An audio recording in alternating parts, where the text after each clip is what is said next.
Age of Enlightenment, Part 5, how to make a choice on whether or not this current administration is better than the previous administration.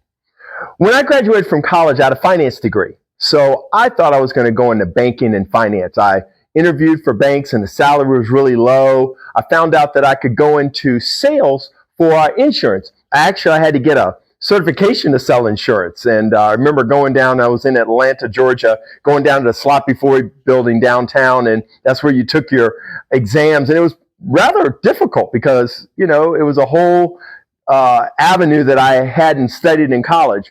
But I got my certification to sell insurance. And since I was in sales at the time, I actually took these courses. I think Anthony Robbins was one that came to town. And the now late Zig Ziglar was a big motivational speaker back then. And I remember going to his seminars. He was so much fun.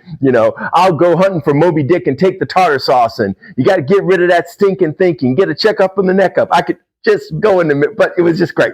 Anyway, I was in sales. And I eventually went into fitness full time, and I was selling memberships. And still in my current capacity as a fitness studio owner and as a fitness professional, I have to sell people on fitness. I have to get money for them to train with me and for my trainers. So anyway, sales is part of my deal. And the only formal sales training I've ever had goes all the way back to when I first got out of college. And it was pretty cool because they had certain sales techniques. And I think you can use these simple sales techniques that I learned some 20 years ago, or probably longer, to help you make a decision on whether this current evil and corrupt administration under President Trump was better or worse than the Biden administration. So I'm just going to use 3 points. The first being what's called the Ben Franklin clause. So back in the day, we would have 2 insurance policies, and we would tell the prospect, your insurance policy has blah, blah, blah. And I had a few good points of their policy. But my policy, and I blah, blah, blah, blah, blah, and I would have more points on my policy. So I think if you just line up the track record, Trump passed tax cuts in his last administration. Now, I realize he's only in a couple of months of this current administration, but he did have a 4-year term that we can go back and look at his record. And I think the only substantial legislation he passed was the tax cuts for the wealthy.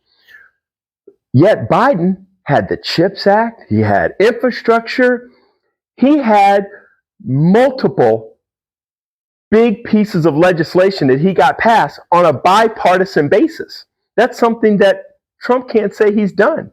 So if you look at the track record of what they got accomplished while they were president, and you want to go to the stock market.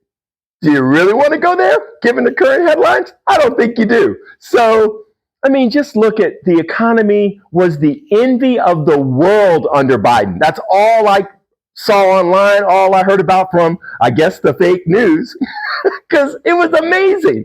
And now Trump, since he's been inaugurated, our economy is in the toilet. Talk about the price of eggs.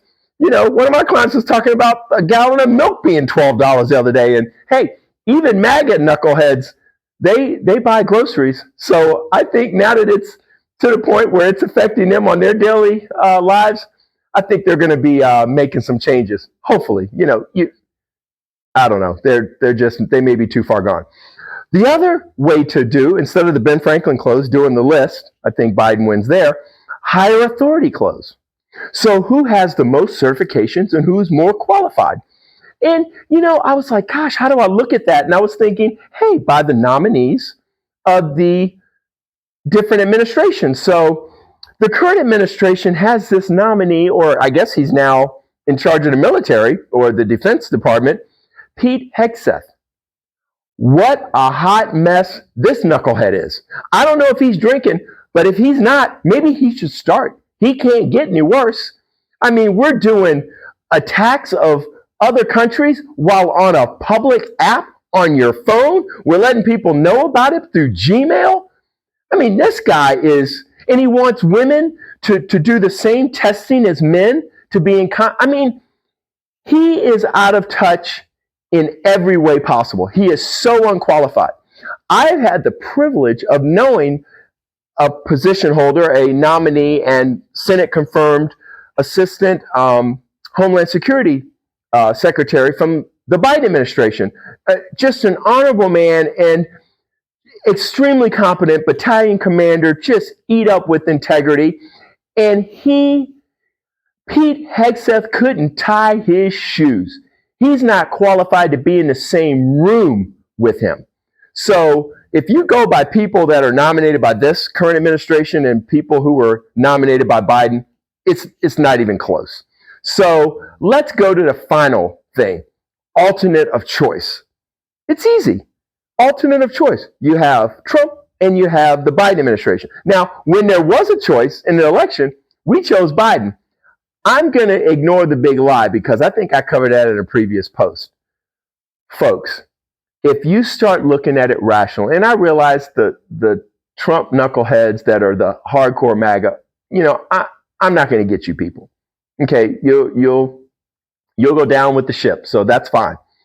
For everyone else, logically, look at what's happening. Look at the chaos in our country. Look at the economy. Look at the stock market under this current knucklehead administration and how it was under Biden. When we get an opportunity, whether it's state, local, federal, any election where we can vote these knuckleheads out, we need to do so. And I think, the current elections that were held in Florida, maybe the districts were too ruby red to flip, but I know they cut the margins. And then, we had that Supreme Court thing in Wisconsin where the Democrats came out on top. But folks, let's look at all the election, every single one of them, and make the right choice.